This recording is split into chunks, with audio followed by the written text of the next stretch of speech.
Buenas tardes, buenas noches. Esto se está grabando para su conveniencia. Bienvenidos a este capítulo de la serie de aprendizaje contributivo del 2026.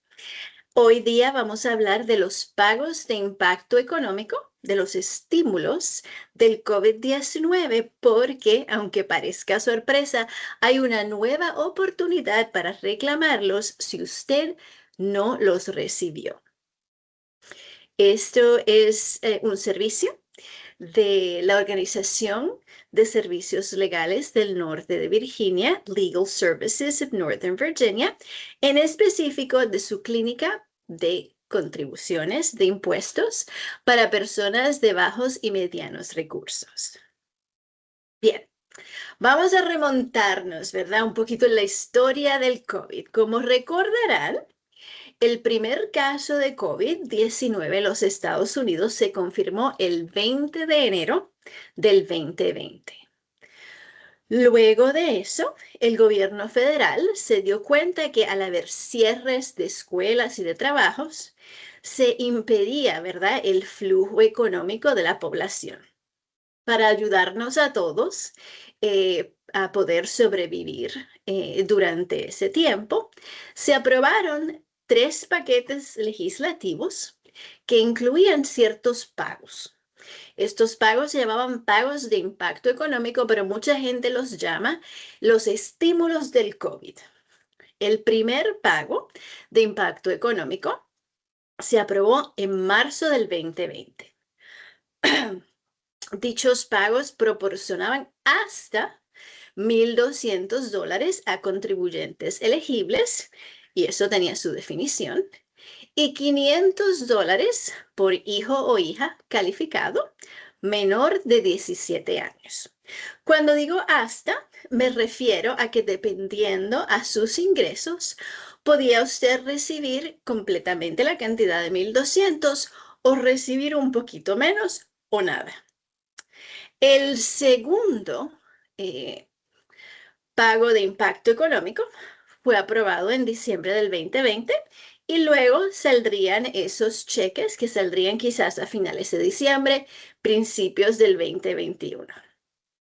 Estos pagos fueron menores, fueron de hasta $600 para los contribuyentes elegibles y hasta $600 de nuevo por cada hijo o hija que tuviera usted que fuera calificado y que fuera menor de 17 años.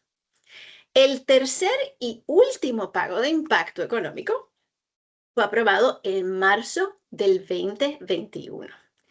Esa última ronda incluyó pagos de hasta $1,400 para los contribuyentes elegibles si eran personas casadas que presentan su declaración, su planilla conjunta. Entonces podían recibir, ¿verdad?, hasta $2,800. Y aquí hubo un cambio, ¿verdad?, para los dependientes, porque se podía recibir $1,400 por cada dependiente que califique, pero esta ronda no se limitaba a menores.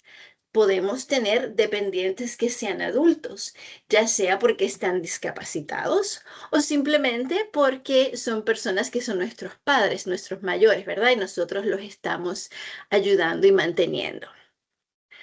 Muy bien. Hubo personas que no recibieron esos pagos de impacto, así que por eso se creó los créditos de recuperación de reembolso, ¿verdad? Porque se pensaba que se habían perdido esos reembolsos, la oportunidad de recibir esos cheques, así que para recuperar esa oportunidad se crearon estos créditos. Los contribuyentes elegibles, ¿verdad?, que he estado hablando de eso, se definían como ciudadanos estadounidenses o como extranjeros residentes en los Estados Unidos, quienes tienen un número de seguro social válido. Además de ese tablón, también tenían que ser personas que no habían sido reclamadas como dependientes por otros contribuyentes. Eso es importante porque piense usted, Si en aquel momento fue menor, ¿verdad? Que alguien lo reclamó como dependiente, pues usted no iba a radicar, ¿verdad? Así que no puede ahora quizás aprovecharse de esta nueva oportunidad porque en aquel momento fue un dependiente. Muy bien.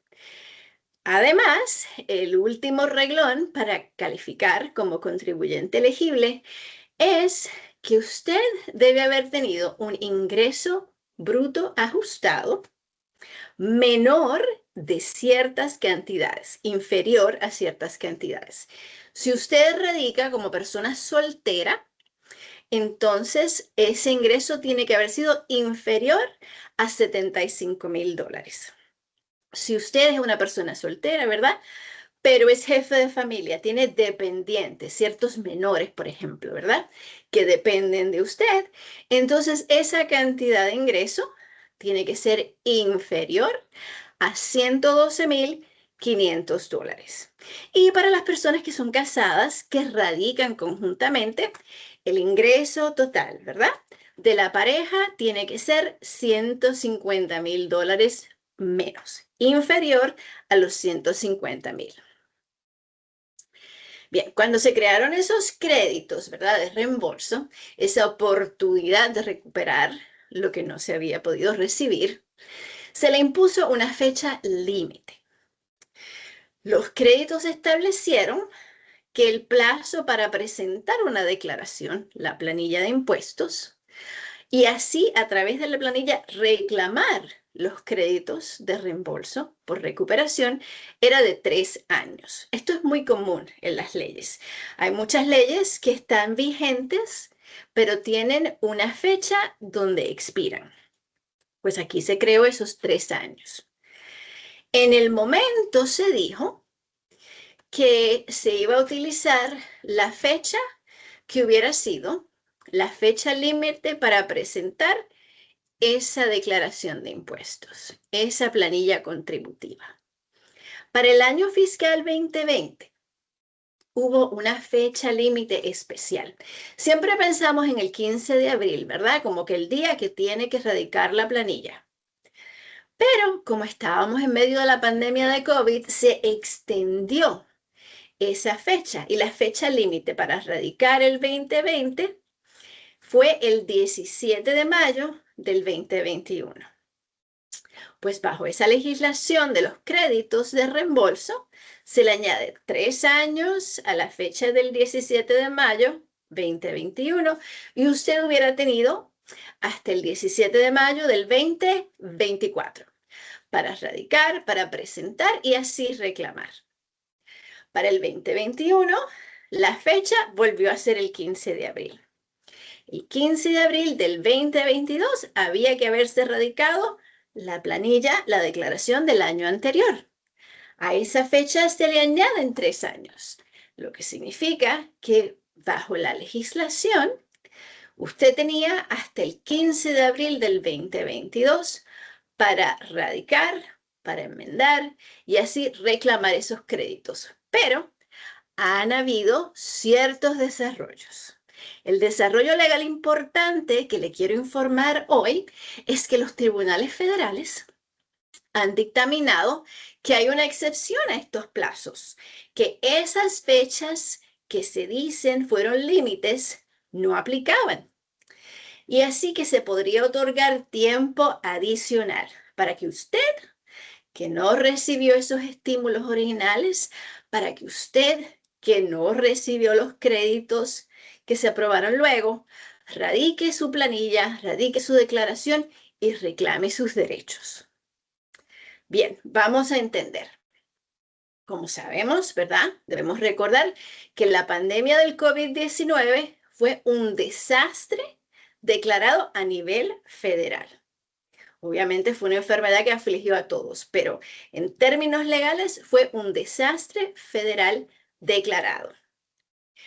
Se declaró efectivo del 20 de enero del 2020, cuando se encontró esa primera persona con COVID aquí, hasta el 19 de mayo del 2023. Ese fue el día que se pautó como el último día de esa tragedia, de ese desastre federal nacional. ¿Qué ocurre? Que existe una ley que dice que una vez se declara un desastre federal, todos los plazos para presentar, para radicar su planilla, todos los plazos, las fechas límites para pagarle al IRS lo que se le debe, se posponen automáticamente por tanto tiempo como esté en vigencia esa declaración. Como ya dije, esa declaración estuvo en vigencia del 20 de enero del 2020 hasta el 11 de mayo del 2023. No se debieron aplicar ninguna de las fechas límites. Además de eso, la ley prevé que al día que se termina esa emergencia, ese desastre federal, hay que añadirle 60 días más. Por lo tanto, cuando vamos de nuevo, ¿verdad?, a analizar esos créditos de reembolso por recuperación, vemos que la fecha límite no podía quedar, ¿verdad?, dentro de esa pandemia, no se podían contar esos días. Por tanto, los 3 años tenían que contarse, perdóneme, a partir de la fecha límite para presentar la declaración más 60 días. Pero, bajo la nueva ley, la fecha límite se empieza a contar desde el día que se acabó la pandemia, más 60 días. La matemática es complicada, pero lo que importa es que usted va a tener la oportunidad de erradicar y reclamar esos créditos de reembolso si actúa prontamente y radica esa planilla, esa declaración del 2020 y la del 2021 antes del 10 de julio de este año, del 2026. ¿Y cómo podemos hacer eso? Bueno, pues si usted tiene copia todavía de la W o la W2, de los formularios 1099, porque usted es contratista, de los 1099 INT, que son los intereses del banco, etc. Usted con esa información puede recrear, puede crear una planilla de contribuciones. Si no lo tiene, pues entonces usted puede accesar los archivos del IRS para los años 2020 y 2021 y así obtener copia. No se va a ver idéntico que la fórmula, que el formulario que usted recibió, pero va a ser como un resumen y se llama una transcripción de ingresos. Se puede hacer acceso a estas transcripciones llamando al IRS al 1-800-908-9946.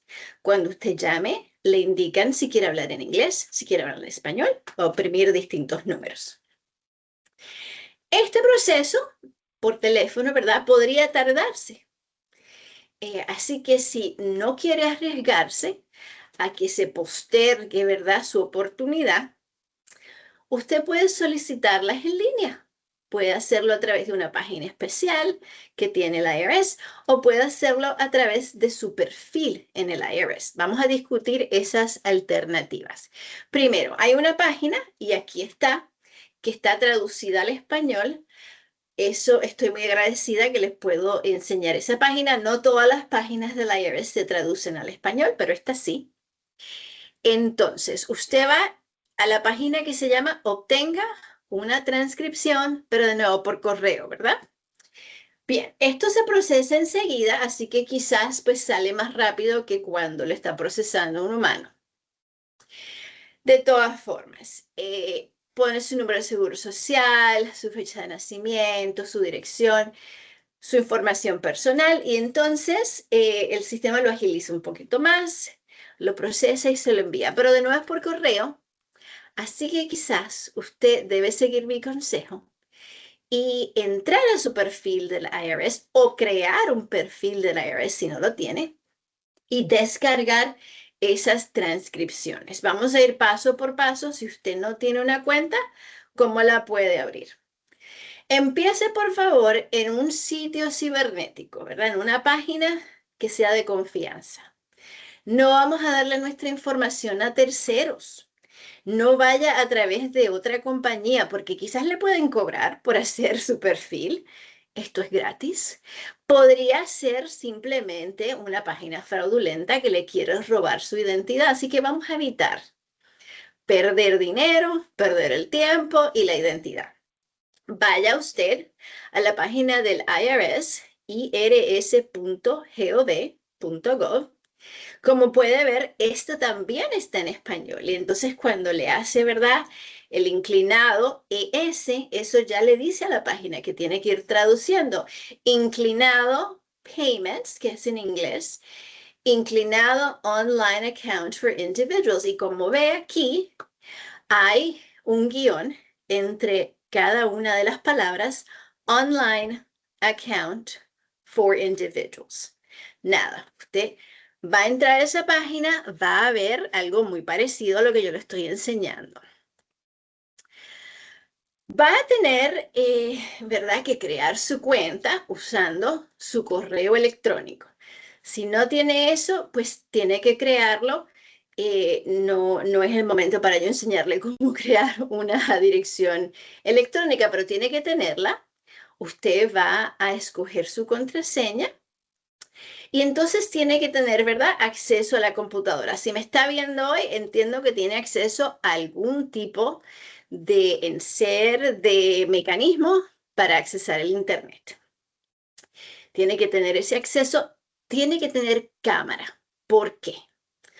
Porque la página de la IRS va a querer ver su rostro, su cara, y la va a comparar con la foto que haya en una identificación, en una cédula de identificación que tenga su foto. Entonces, el programa va a hacer esa comparación biométrica, asegurarse que es usted, y luego le va a llamar. Le puede llamar un celular, le puede llamar a un teléfono convencional en la casa. Si tiene celular, puede escoger que le mande texto. De todas formas, va a haber una comunicación del IRS inmediatamente con un código, con ciertos números, ¿verdad? Para así de nuevo constatar que es usted la persona que dice ser. Una vez ya accese a su perfil, va a tener mucha información. Esta imagen que tenemos aquí es de mi cuenta. Yo generalmente lo acceso en inglés. No lo pude conseguir en español. Pero quiero que vea, por ejemplo, va a reconocer usted que hay una parte donde enseña que yo debo $0, ¿verdad? Como debe ser, porque si soy abogada de contribuciones debo estar al día.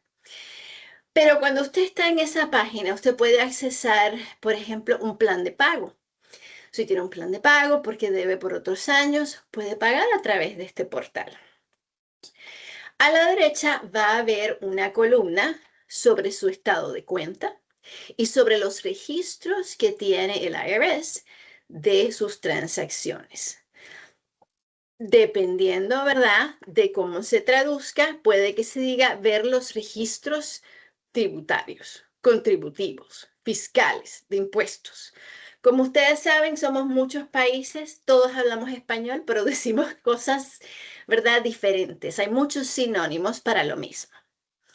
Aquí, como ver, en inglés dice View Tax Records, ver los registros contributivos. Así es que nosotros le decimos a los impuestos en mi país. Entonces, una vez pase ese enlace, va a tener la oportunidad de accesar transcripciones específicamente. Va a seguir usted el rectángulo que sea para entonces ver esas transcripciones. Lo va a llevar a una página que se va a ver más o menos así. Pueden haber diferencias porque depende cuál es el sistema cibernético que usted usa, pero el concepto va a ser este. Va usted a buscar las transcripciones que hablen sobre ingresos y salarios. Como puede ver, aquí tenemos un listado circulado en verde que dice 2025, 24, 23, 22. Queremos accesar las que son del 2021 y 2020. Así que vamos a seguir el menú que tiene como una banderita al lado, aquí en inglés dice Show More Transcripts, enseñe más transcripciones.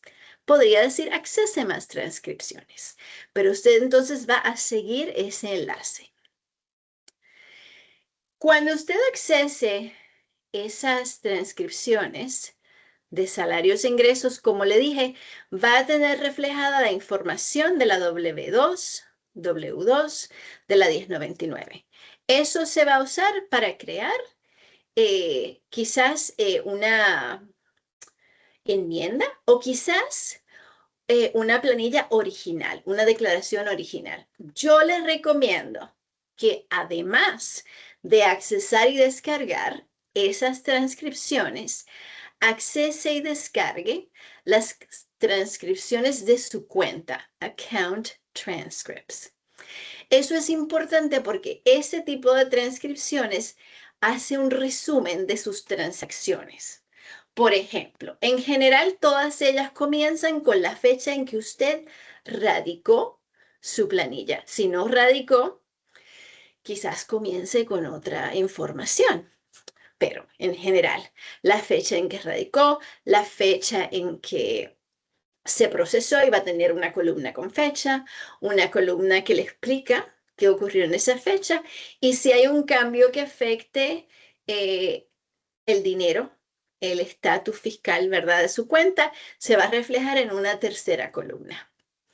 Esto es importante porque quizás el IRS sí le envió el pago de los estímulos o el crédito luego y usted quizá no lo recuerda.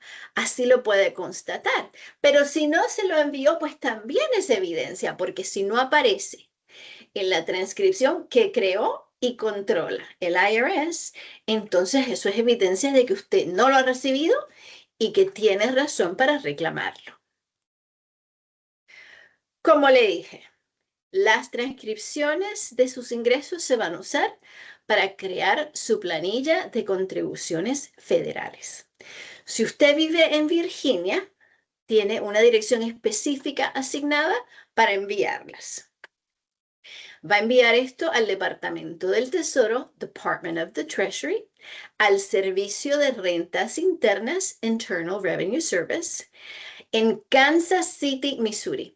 Entiendo que no es lógico porque vivimos en Virginia, pero es regional, ¿verdad? Si usted vive en otra región de los Estados Unidos, debe usted sinceramente constatar cuál es la dirección que le toca. Pero para nosotros es esa. Cuando usted envíe su planilla de contribución, ¿verdad?, impresa en papel, yo les recomiendo que la envíe por correo certificado. Hay que pagar adicional, pero vale la pena, porque la idea es tener una constancia de que se envió y tener una forma de verificar que se recibió. Eso lo puede hacer cuando envía algo por correo certificado. No es que el IRS vaya a mentir por mentir o que lo vaya a votar lo que usted le envíe. Es que ellos reciben mucho correo y se retrasan a veces porque no tienen personal suficiente para procesar todo lo que se recibe. Si usted tiene ese recibo y entonces entra a la página del internet del correo y verifica con los números que se recibió, pues ya entonces le toca al IRS hacer el trabajo de encontrar su reclamación en donde sea que esté, ¿verdad?, almacenada esperando procesamiento. Le voy a decir que es importante que usted entienda que aunque ciertas cortes han decidido que se debió haber extendido automáticamente, ¿verdad?, esas fechas límites, el IRS ha presentado una apelación. Ellos tendrán sus argumentos, quizás tenga que ver con el costo, con recursos administrativos, no importa. Aunque el IRS haya apelado, usted debe salvaguardar sus derechos. Como le digo, presentando su declaración de impuestos, enviándola por correo certificado y asegurándose que todo ese proceso se hace antes del 10 de julio del 2026. Entiendo también que quizás toda la información que le he dado es complicada, que el proceso podría ser complicado. No todos tenemos, ¿verdad?, la facilidad cibernética de accesar estas páginas. Si usted entiende que necesita ayuda para todo este proceso, para accesar sus transcripciones, para crear su declaración, para exigir sus derechos, nos puede llamar. El número a llamar para solicitar servicios es el 703-778-6800. Nosotros tenemos paralegales que pueden hablar español. La organización me tiene a mí, que nací hablando español. Nosotros le podemos dar servicios una vez, ¿verdad?, haya sido evaluado y se entienda que sí que califica para los servicios.